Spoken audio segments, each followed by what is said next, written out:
7 দশকেরও বেশি সময় ধরে ভারত ও পাকিস্তানের মধ্যে উত্তেজনার মূল কেন্দ্রবিন্দু কাশ্মীর অঞ্চল।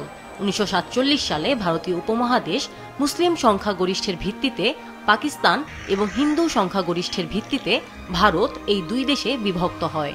ভূস্বর্গখ্যাত কাশ্মীরের নিয়ন্ত্রণ নিয়ে তখন থেকেই ভারত পাকিস্তান সংঘাতের শুরু। মুসলিম সংখ্যাগরিষ্ঠ তবে হিন্দু রাজার শাসনাধীন কাশ্মীরের নিয়ন্ত্রণ নিয়ে 1947 সালের অক্টোবরে যুদ্ধে জড়িয়ে পড়ে দুই দেশই এই অঞ্চলকে নিজেদের বলে দাবি করে। কাশ্মীরের জনসংখ্যার 3/4 মুসলিম, তবে তাদের শাসক ছিলেন হরি সিং, যিনি ছিলেন হিন্দু মহারাজা। ব্রিটিশ শাসন থেকে 1947 সালে ভারত ও পাকিস্তান স্বাধীন হওয়ার পর তাকে পছন্দ অনুযায়ী যে কোনো রাষ্ট্রের সাথে যোগ দেওয়ার সুযোগ দেয়া হয়, কিন্তু তিনি কারো সঙ্গে যোগ না দিয়ে স্বাধীন থাকার সিদ্ধান্ত নেন।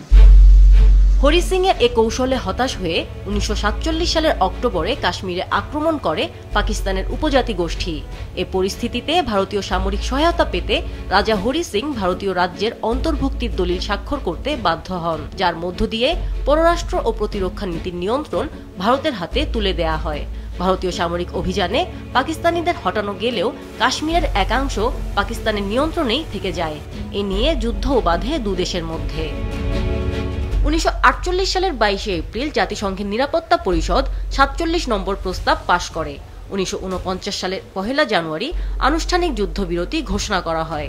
রাজ্যের প্রায় 2/3 দখল করে ভারত, যার মধ্যে রয়েছে কাশ্মীর উপত্যকা, জম্মু এবং লাদাখ।